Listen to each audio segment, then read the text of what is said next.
Assalamualaikum dear viewers. Welcome to our YouTube channel. Online classes and ETA tricks.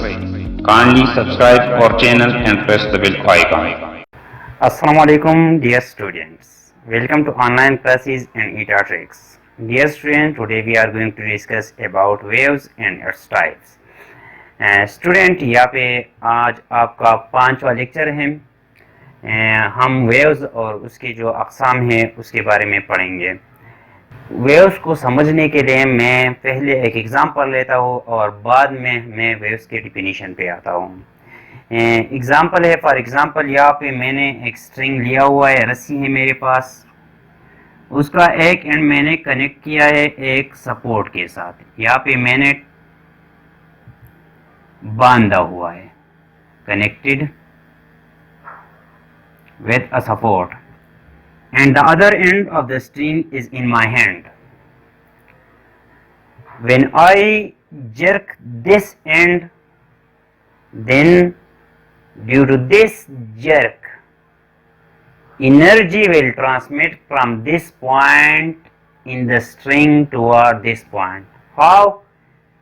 If I jerk this point, तो हमारे पास आ जाएगा ये इस तरह का मोशन होगा। ये मोशन क्या है? ये पार्टिकल का मोशन नहीं है। यहाँ पे पार्टिकल मोशन नहीं कर रहा, क्योंकि इस पार्टिकल को तो मैंने इस तरह वाइब्रेट किया हुआ है।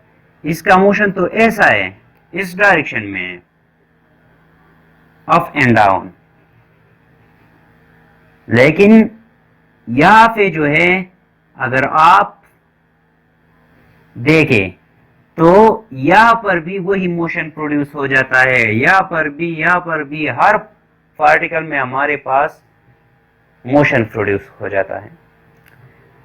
तो स्टूडेंट्स, इसका मतलब ये है कि यहाँ पे जो मैंने एनर्जी अप्लाई की है वो एनर्जी ट्रांसमिट हो रही है, मैटर ट्रांसमिट नहीं हो रही, क्योंकि यहाँ पे जो पार्टिकल है वो अपनी जगह है। यहाँ पे जो पार्टिकल है रस्सी का है वो अपनी जगह है, यहाँ पर जो पार्टिकल है वो अपनी जगह पर है। लेकिन क्या ट्रांसमिट हो रहा है? एनर्जी ट्रांसमिट हो रही है। यहाँ पे एनर्जी इस पॉइंट से ट्रांसमिट हो रही है इस पॉइंट की तरफ। इसको हम कहते हैं वेव्स। के हमने एक मीडियम को डिस्टर्ब किया और उस डिस्टरबेंस की वजह से एनर्जी ट्रांसमिट हो गई एक पॉइंट से दूसरी पॉइंट की तरफ, तो इसको हम कहते हैं वेव्स। यहाँ पे डिफिनीशन की तरफ आते हैं कि वेव्स हमारे पास क्या है? Energy transmitted due to disturbance produce in the medium. एक मीडियम को हमने डिस्टर्ब कर लिया और उस डिस्टरबेंस की वजह से क्या हो गया? एनर्जी ट्रांसमिट हो गई एक पॉइंट से दूसरी पॉइंट की तरफ। यहाँ पे अगर आप लिख लें energy transmitted from one point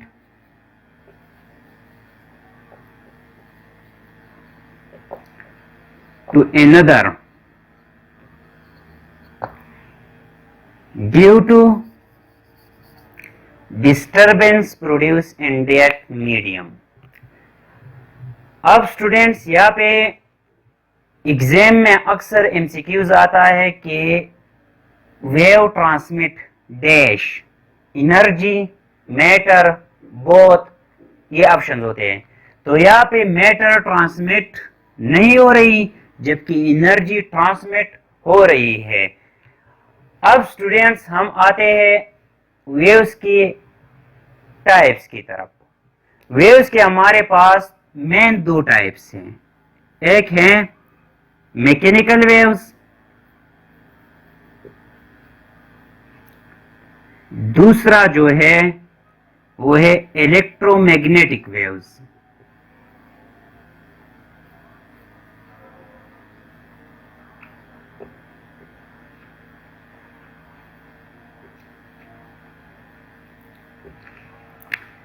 students, mechanical waves वो वेव्स होते हैं जहां पे हमें मीडियम की जरूरत होती है। आप सपोज करें, जब हम बात करते हैं तो साउंड वेव्स प्रोड्यूस हो जाते हैं और यहाँ से मोशन करते हैं एक खास फासले तक। तो जो साउंड वेव्स हैं ये एयर पार्टिकल की वजह से मोशन कर रही है, एक जगह से दूसरी जगह मूव हो रही है। अगर यहाँ पे मीडियम ना हो, फॉर एग्जाम्पल वैक्यूम हो, तो साउंड फिर एक जगह से दूसरी जगह ट्रेवल नहीं करती।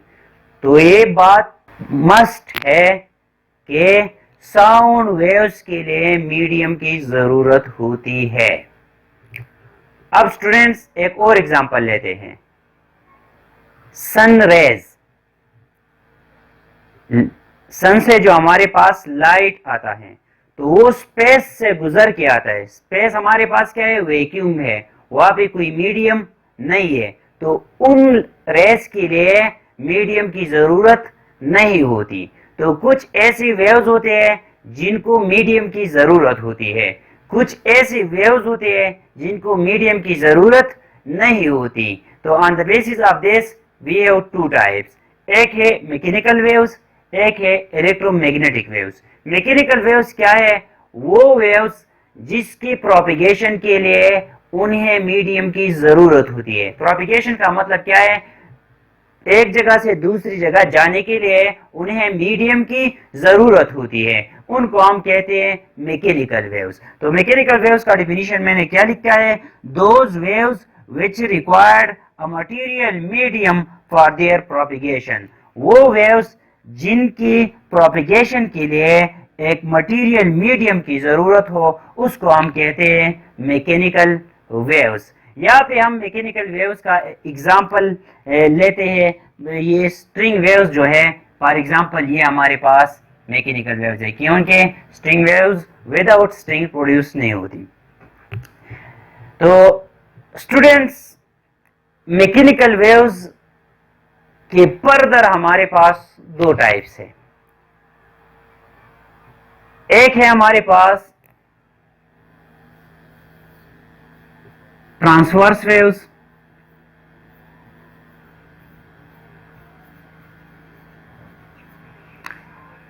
और एक है लॉन्गिट्यूडनल वेव्स।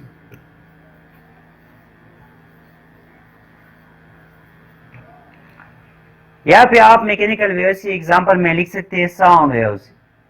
साउंड को मीडियम की जरूरत होती है।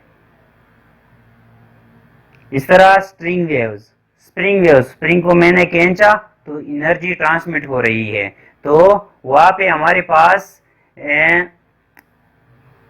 मीडियम की जरूरत होती है।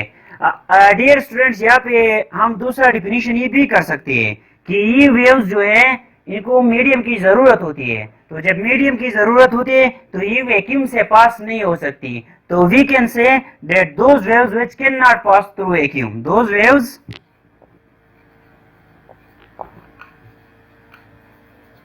which cannot pass through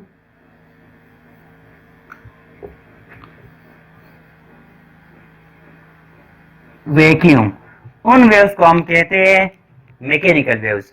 अब बढ़ते अपने जो मैकेनिकल वेव्स के टाइप्स है, वो टाइप्स हमारे पास मैंने कहा कि एक ट्रांसवर्स वेव्स है, एक लॉन्गिट्यूडनल वेव्स है।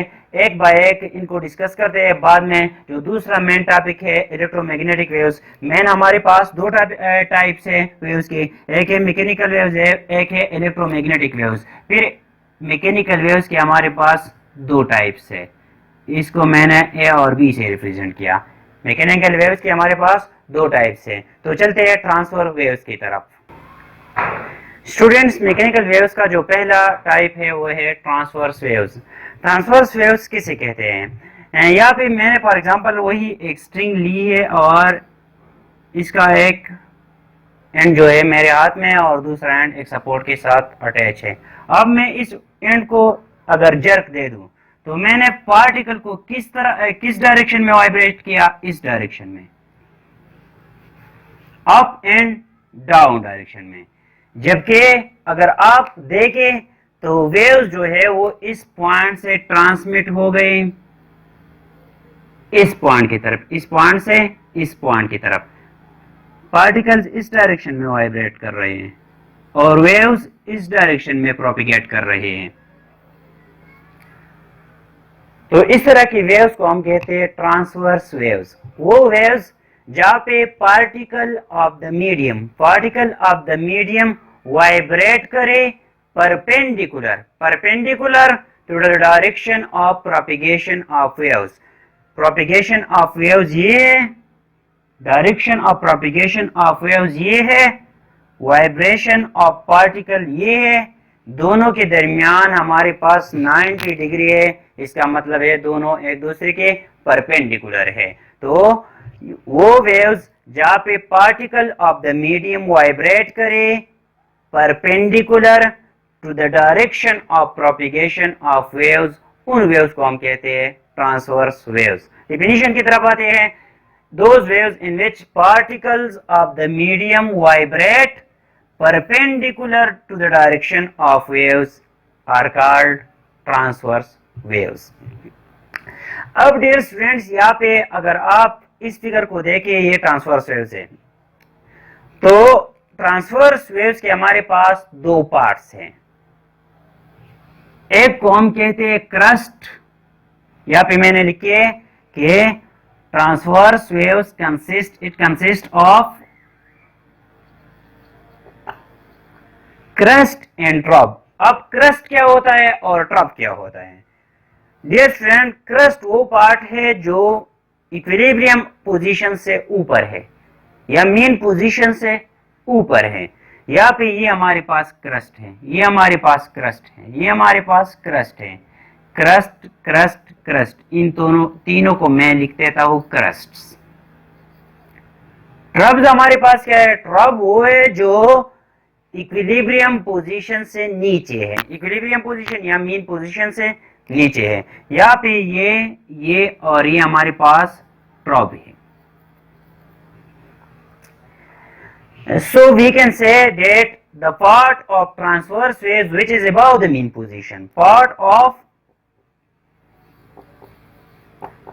transverse waves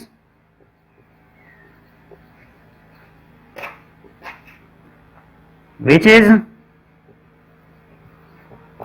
above the mean position is called crest। Trough को किस तरह डिफाइन करेंगे? उसी तरह, लेकिन part of transverse waves which is below the mean position, उसको हम कहेंगे ट्रब। ये पहला टाइप हो गया मैकेनिकल वेव्स का। अब हमारे पास दूसरा टाइप है लॉन्गिट्यूडनल वेव्स। थोड़ा सा डिफरेंस है। हम एक एग्जांपल कंसीडर करते हैं, उस एग्जांपल के बाद हम आते हैं लॉन्गिट्यूडनल वेव्स की तरफ। सपोज यहाँ पे मैंने एक इंड के साथ स्प्रिंग अटैच किया हुआ है। अब यहाँ पे इस एंड को मैंने इस डायरेक्शन में खींचा। इसका क्या मतलब है कि मैंने पार्टिकल ऑफ द मीडियम को इस डायरेक्शन में वाइब्रेट किया। पार्टिकल ऑफ द मीडियम का डायरेक्शन क्या है? ये है, इस डायरेक्शन में मैंने वाइब्रेट किया। मैं इस पॉइंट पे अगर इस स्प्रिंग को छोड़ूं तो ये स्प्रिंग भी इस डायरेक्शन में वाइब्रेट करेगा, वेव्स भी इस डायरेक्शन में प्रोड्यूस होंगे। दोनों का डायरेक्शन क्या है? सेम है। वहां पे मैंने पार्टिकल्स को इस डायरेक्शन में वाइब्रेट किए हैं, जबकि वेव्स इस डायरेक्शन में जा रहे हैं। यहाँ पे क्या है? पार्टिकल को भी मैंने इस डायरेक्शन में वाइब्रेट किया है और वेव्स भी इस डायरेक्शन में है। दोनों का डायरेक्शन सेम है। हम इसको कहते हैं पैरेलल। तो वही डिफिनीशन लिख लेंगे, लेकिन परपेंडिकुलर की जगह क्या लिख लेंगे? पैरेलल। पैरेलल लिख सकते हैं। डिफिनीशन इस तरह भी कर सकते हैं इसका लॉन्गिट्यूडनल वेव्स का कि those waves in which particle of the medium vibrate parallel to the direction of propagation of waves. मैंने यहां पे लिखा है those waves in which particles of the medium vibrate in the direction of propagation of waves, same to same है। वहां पे आप parallel भी लिख सकते हैं यहाँ पे, या ये डिफिनीशन भी लिख सकते हैं। पैरेलल ज्यादा मौजूद होगा क्योंकि एक डिफिनीशन आप याद किया तो वही, सिर्फ परपेंडिकुलर को चेंज करिए, वहां पे पैरेलल लिख लिए। अब डियर स्टूडेंट्स, यहाँ पे तो हमारे पास दो पार्ट्स थे, क्रस्ट और ट्रब। यहाँ पे लॉन्गिट्यूडनल वेव्स में भी हमारे पास दो पार्ट्स है, लेकिन कौन से पार्ट्स हैं?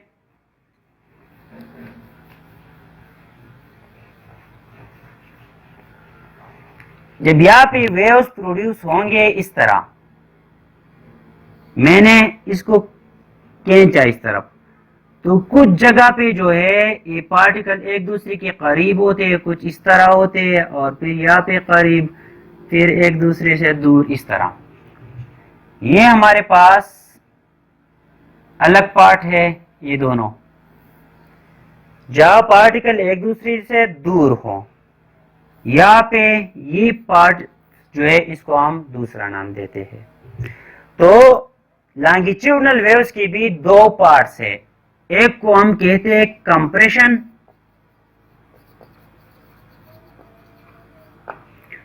दूसरे को हम कहते हैं rarefaction.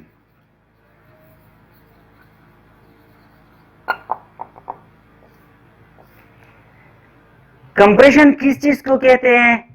The part of longitudinal waves, वह क्रस्ट और ट्रब जो थे वो पार्ट ऑफ ट्रांसवर्स वेव्स थे, या फिर कंप्रेशन क्या है? Part of longitudinal waves where particle of the medium are more crowded. Crowded का मतलब एक दूसरे के करीब है, यहाँ पे पार्टिकल जो है एक दूसरे के करीब है, इसको हम कहते हैं कंप्रेशन। यहाँ पे दूर है, इसको हम कहते हैं रेयरफेक्शन। यहाँ पे करीब है, इसको हम कहते हैं कंप्रेशन। यहाँ पे दूर है, इसको हम कहते हैं रेयरफेक्शन। तो यहाँ पे मैं लिख लेता हूं कंप्रेशंस। ये क्या? ये हमारे पास हो गए रेयरफेक्शन। तो डिफिनीशन क्या आ जाएगी? डिफिनीशन आ जाएगी कि part of longitudinal waves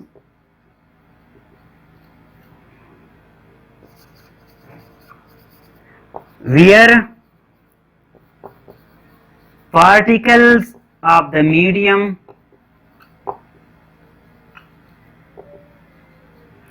are more crowded.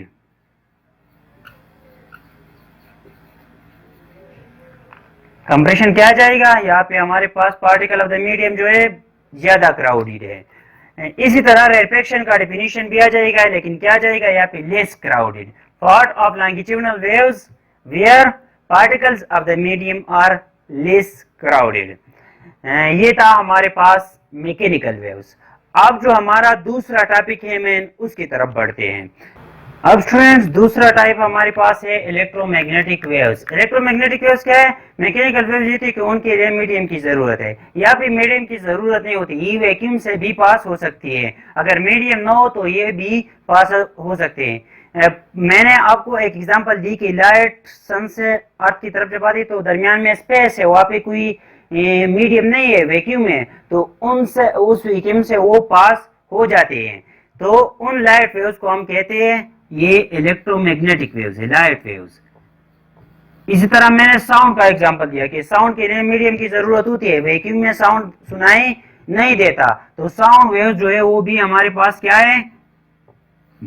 Electromagnetic waves हैं। इसी तरह रेडियो वेव्स,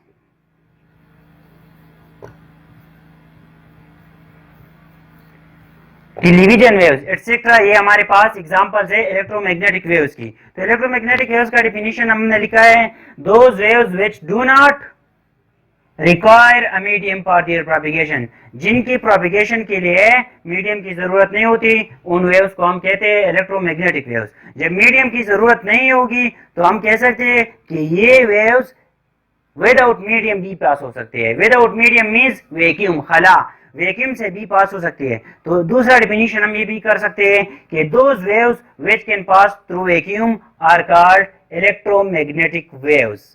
ये था आज का हमारा लेक्चर। कोई पॉइंट आपको समझ नहीं आ गया हो तो आप कमेंट बॉक्स में जरूर पूछें, मैं 100% कोशिश करूंगा कि आपको रिप्लाई दूं। Thank you.